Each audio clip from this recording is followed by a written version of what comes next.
दिल्ली में एक तरफ नीट को लेकर के आंदोलन चल रहे हैं, लेकिन दूसरी तरफ सरगुजा अंचल में मैं आप लोगों को खुशखबरी देने वाला हूं। मैं फ़िलहाल अंबिकापुर में हूं और अंबिकापुर में नीट को क्वालिफाइड करने वाले 5 स्टूडेंट्स आपको नज़र आ रहे होंगे, जिनके ऊपर मतलब सम्मानित किया गया है फूल माला से। और ये है सरगुजा की एक स्पेशल मोशन इंस्टीट्यूट है, जहाँ से इन्होंने पढ़ाई करके नीट को क्वालिफाइड किया है।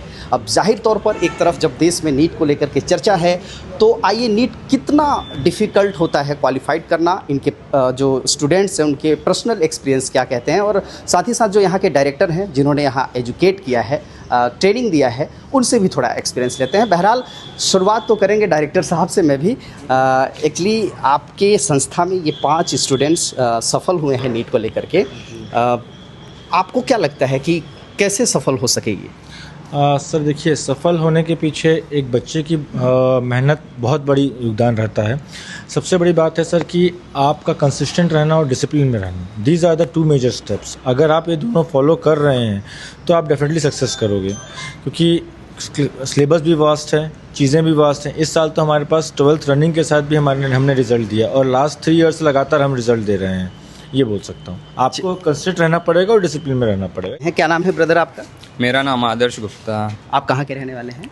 मैं अंबिकापुर का ही रहने वाला हूँ। नीट की तैयारी आपने कितने दिनों से किया था, शुरू कब से किया था, और कितनी मुश्किलें आई थी नीट की पढ़ाई करते वक्त? देखिए, मैंने तो शुरुआत 11th से ही की थी, लेकिन मेरा 11th 12th के साथ हो नहीं पाया था, तो मैंने ड्रॉप लेने का डिसाइड किया। मैंने फिर मोशन के साथ ही अपना जो तैयारी वो जारी रखा।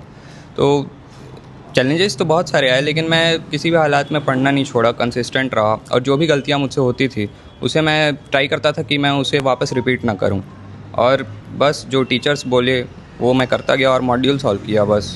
और मैं थोड़ा समझना चाहता हूं ब्रदर आपसे, क्योंकि बहुत सारे ऐसे शायद स्टूडेंट्स हों जो आपको देख रहे हों और जिनके मन में नीट की तैयारी करने की चाह हो, तो क्या पढ़ना पड़ता है?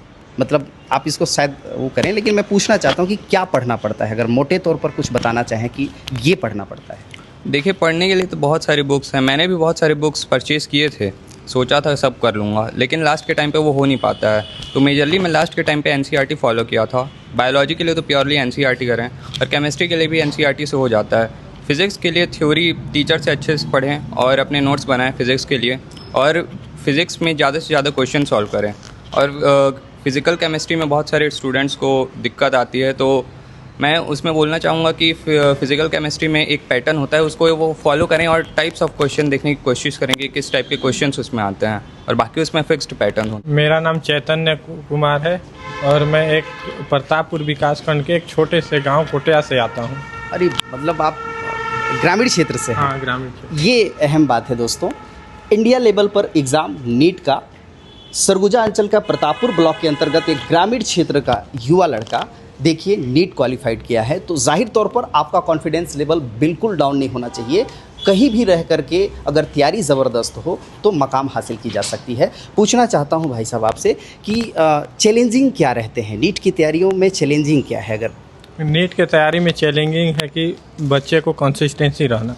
सबसे पहले क्या होता है कि बच्चा कोचिंग में एडमिशन लेता है, उसके बाद शुरुआत में तो पढ़ाई ठीक चलता है और लास्ट स्टेज में देखते हैं कि सब लोग पढ़ाई कर रहे हैं, काहे कि एग्ज़ाम भी मतलब पास में रहता है, तो उस टाइम तो पढ़ाई बढ़िया होता है। लेकिन मेन होता है मीट का फेज। मीट का फेज में जो बच्चा बढ़िया से पढ़ लिया ना, उसका है कि उसका क्लियर हो जाएगा। ऐसा क्या चीज़ रहा जो आपको मोटिवेट करता था, आपका कॉन्फिडेंस लेवल हाई रखता था? कॉन्फिडेंस लेवल इसलिए मेरा हाई रहता था काहे कि मैं गांव से हूँ ना, तो गांव में देखता हूँ कि किस तरह के हालात से गुजरते हैं लोग, किस तरह से मेहनत करते हैं। तो मैं एक गरीब घर से हूँ, तो वहाँ देखता हूँ कोई दिक्कत का आता है कि यहाँ मतलब कि बोलना चाहिए तो मेरे पापा का पिछले साल आपका एक बीमारी था, उस वजह से उनका डेथ हो गया, तो उससे मेरे को मोटिवेट मिला कि मैं डॉक्टर के लिए जाऊँ। अच्छा, बीमारी की वजह से? जी, बहुत शुभकामनाएं हैं ब्रदर, आप बहुत अच्छे से पढ़ाई करके आप बेहतर डॉक्टर बने। ब्रदर आपका नाम? सर मेरा नाम सौरभ क्रिकेटा है। कहाँ के रहने वाले हैं? सर मैं बतौली खरधवा विलेज का रहने वाला हूँ। अच्छा ब्रदर, जो सरगुजा में रहते हैं चूँकि सरगुजा एक हिसाब से बैकवर्ड एरिया है, बहुत हद तक जंगली क्षेत्र है। Yes, एजुकेशन मामले में मुझे ऐसा लगता है कि बहुत स्ट्रॉन्ग तो नहीं हुआ है, धीरे धीरे हो रहा है, ऐसा मेरा मानना है। सरगुजा में रहते हुए नीट की तैयारी करना और नीट के एग्ज़ाम को क्वालिफाई करना कितना आसान था? सर आसान तो नहीं रहा, लेकिन अगर हम कुछ बातों को ध्यान में रख करके अगर उन कामों को करें तो इस चीज़ को आसान बनाया जा सकता है। यानी कि कहा जाए तो कुछ भी इस दुनिया में मैं बोलूँ तो टफ़ नहीं है कुछ भी चीज़। यदि इंसान अपने मन में ये ठान ले कि मुझे ये चीज़ करना है तो वो कर ही लेगा। वक्त लग सकता है। हाँ, वक्त मैं लग सकता एक भरोसा लूँ, आप तीनों डॉक्टर भविष्य के हैं, थोड़ा साथ में रहेंगे। आजकल डॉक्टर क्या है, बिजनेस बना लिए हैं, सेवा जो है वो थोड़ा ऐसा, मैं चूँकि ग्राउंड रिपोर्टर हूँ, आप लोग ये विश्वास देंगे क्या कि भविष्य के डॉक्टर बनेंगे तो आप लोग व्यापार से ज़्यादा सर्विस देंगे, अच्छा सर्विस? जैसे कि अभी देखिए सीजेपी का जो हो रहा है प्रोटेस्ट, वहाँ जाके बहुत से आप देखे होंगे कि वहाँ डॉक्टर्स लोग बहुत हेल्प कर रहे हैं। इसी तरह से अब सब लोग अपना अपना देते जाए। ये शुरुआत का टाइम है, मैं भरोसा ले रहा हूँ ताकि आप लोग ऑनेस्टली अपना ड्यूटी कर सकें, ठीक है? देखिए, सर्विस अच्छा देंगे तो पैसा आ ही जाएगा। अगर हम लोग शुरुआत में ही पैसे के पीछे भागेंगे तो सर्विस हम लोग अच्छे से नहीं दे पाएंगे। ये बहुत सुंदर बात आपने कही। चलिए आइए, लड़कियां हैं, बहन लोग हैं, इनसे बात करते हैं। ठीक है? मेरा नाम है साक्षी तिर्की और मैं यही अंबिकापुर में रहती हूँ। साक्षी, लड़कियों के लिए ख़ास तौर पर जो लड़कियां होती हैं, अलग अलग चैलेंजेस होते हैं, मैं पूछना चाहता हूं आप लोगों का पॉइंट ऑफ व्यू कि लड़कियों के लिए कितनी मुश्किलें हैं नीट की तैयारी करना, नीट की पढ़ाई करना, नीट को क्वालिफाइड करना? तो क्या बोलते हैं, हर एक किसी भी फील्ड में देखते तो ज़्यादातर मतलब लड़के ही आगे जा पाते हैं। तो फिर मतलब अभी बहुत सारा फील्ड में ऐसा भी हो चुका है कि लड़की लोग भी आ चुके हैं। लेकिन आपने मुकाबला बड़ा टाइट दिया है, 3 लड़कों में आप 2 लड़कियां हैं, मतलब कांटे का मुकाबला है। हाँ, तो ऐसे ही मतलब कि अभी सब फील्ड में तो लड़की आ ही गई हैं और अपना बेस्ट ही दे रही हैं। क्या नाम है बहन आपका? मेरा नाम अनुप्रिया किरकिट्टा है। आप कौन से डॉक्टर बनेंगे, किस फील्ड में जाएंगी?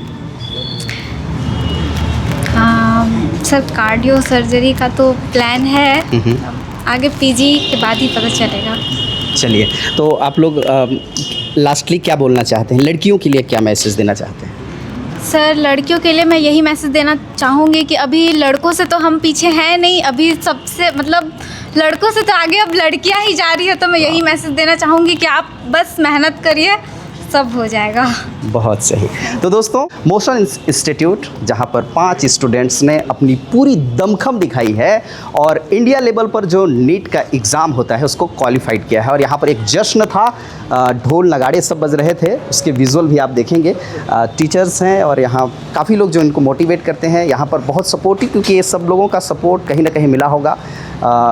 तो ये नीट के एग्ज़ाम को जो सरगुजा के ये मोशन इंस्टीट्यूट के 5 होनहार सरगुजावासी को लेकर के आप क्या सोचते हैं, कमेंट बॉक्स पर अपनी प्रतिक्रिया ज़रूर लिखिएगा। वीडियो आपको अच्छा लगेगा तो आपके अपनों को भी शेयर करिएगा और हमें फॉलो भी कर लीजिएगा। आइए, इस बीच एक टीचर हैं जो पढ़ाते हैं, नीट की तैयारी करवाते हैं।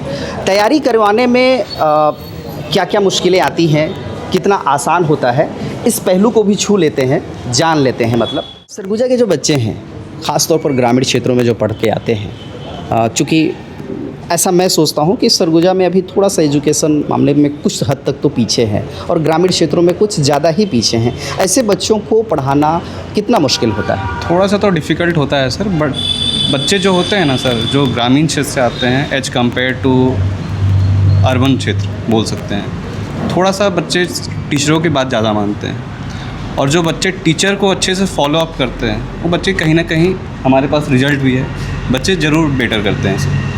तो टीचर, हम लोग बच्चों को क्या करते हैं, जस्ट गाइड कर सकते हैं कि बच्चों को क्या पढ़ना है। और बच्चों को जब ग्रामीण क्षेत्र से आते हैं तो बच्चों को हम देखते हैं कि उनका थोड़ा सा बेसिक पे हम लोग स्टार्टिंग में ज़्यादा फोकस करते हैं, क्योंकि बेसिक ही जो टूल्स होता है जो बच्चे को आगे प्रॉब्लम सॉल्विंग में काम आता है। हम लोग सबसे पहले स्टार्टिंग में बच्चों को बेसिक पे फोकस करते हैं, फिर धीरे धीरे बच्चे का लेवल बूस्ट करते जाते हैं ताकि वो उस कम्पिटिटिव एग्ज़ाम की प्रिपरेशन को अच्छे से कर सके। सर, एक सवाल मैं पूछने जा रहा हूं जो शायद आपके बिज़नेस को नुकसान भी पहुंचा सकता है, लेकिन चूंकि जर्नलिस्ट हूं तो उस एंगल से पूछना चाहता हूं।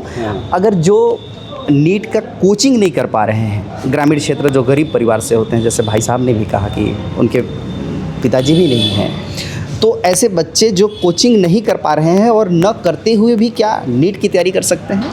सर ऐसा कहना बिल्कुल सही है। बहुत सारे बच्चे ऐसे भी हैं जो नीट की कोचिंग नहीं करके भी ग्रामीण क्षेत्र से बहुत सारे बच्चे निकाले हैं। तो उस पर ये कहना बिल्कुल ही सही नहीं है कि बच्चे को मतलब ऑफलाइन ही क्लासेस करके करा सकता है, to be frank. But offline classes में क्या होता है ना सर कि बच्चे थोड़ा सा टीचर्स और से ज़्यादा कनेक्ट कर पाते हैं, तो बच्चे ज़्यादा फोकस कर पाते हैं। ऐसा नहीं है कि मतलब जो बच्चे ग्रामीण क्षेत्र से कर रहे हैं उनको थोड़ा सा टाइम लग सकता है, क्योंकि अगर आप भी एक बात बताइए, जब आप मोबाइल चलाते हो तो आप कुछ और करने जाते हो और कहीं और पहुंच जाते हो। ये तो है।